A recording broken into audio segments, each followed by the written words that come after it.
Hey, hello friends. Mark Holmes here with my buddy CowboyJobu, and as always, thank you guys for watching, commenting, and subscribing to the Jobu Sports Report. Because without you guys, well, game day just would not be as special as it is.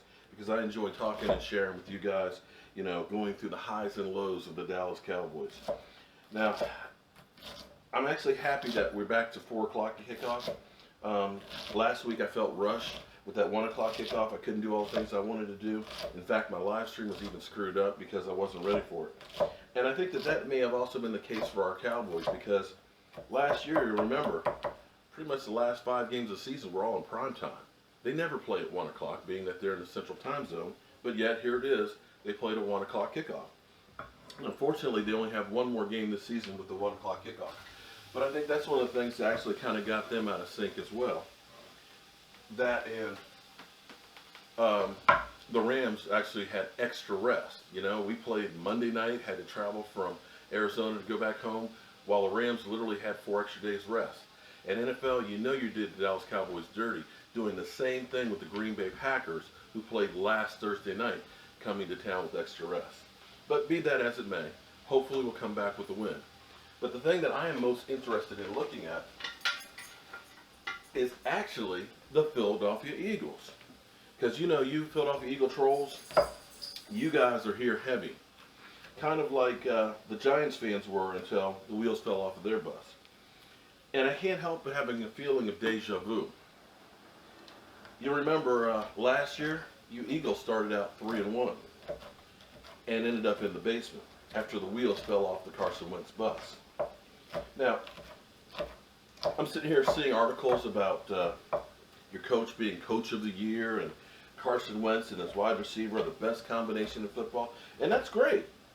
But pump the brakes just a little bit here.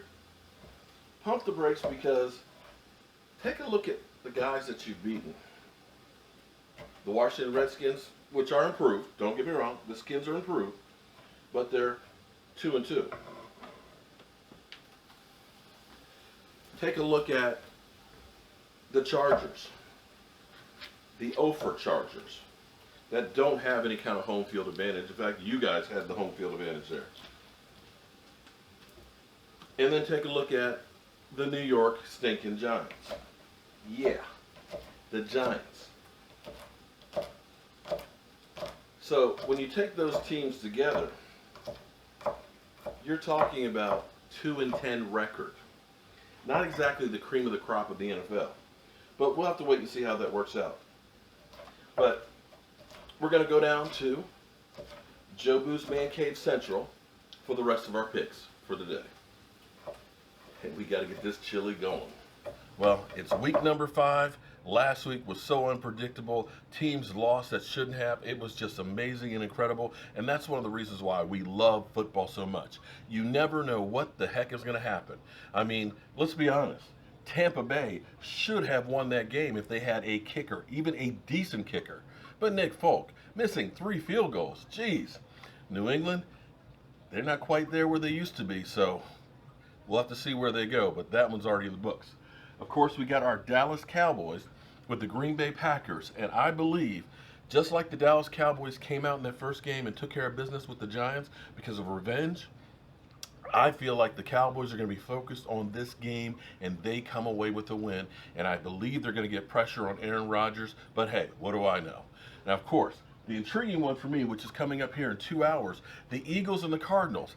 I still say that the Eagles aren't as good as everybody else is thinking out there. That they are definitely better than they were last year, but the competition that they've beaten hasn't exactly been the cream of the crop when you talk about the Chargers, the Redskins, and the Giants. So we'll see what happens with that one, but I'm taking the Cardinals on that one.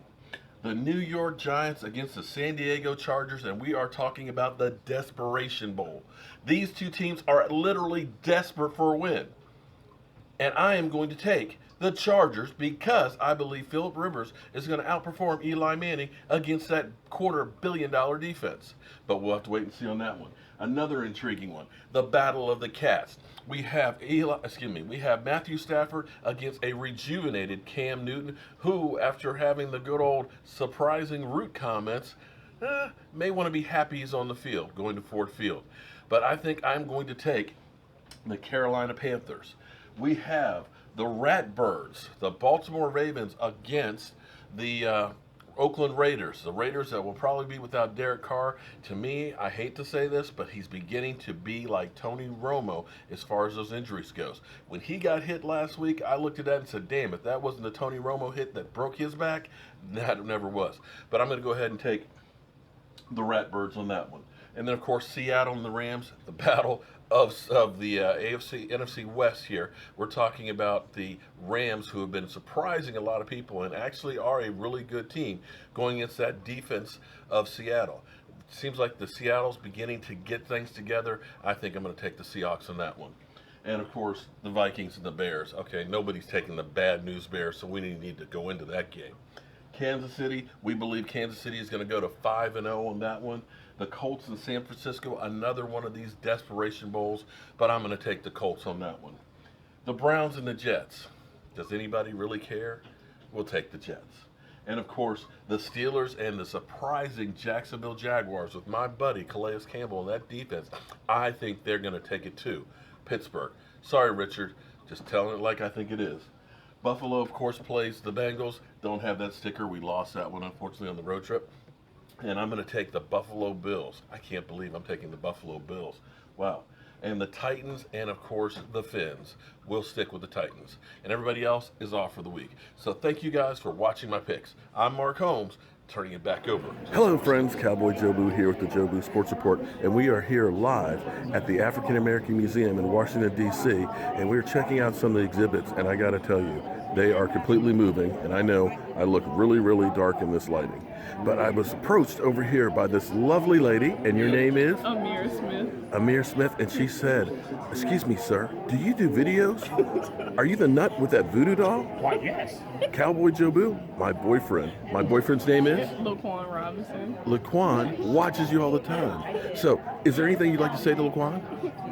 I found him today, so I wanted to approach him because I know you'll be excited because you'll probably watch this later once you get up for work.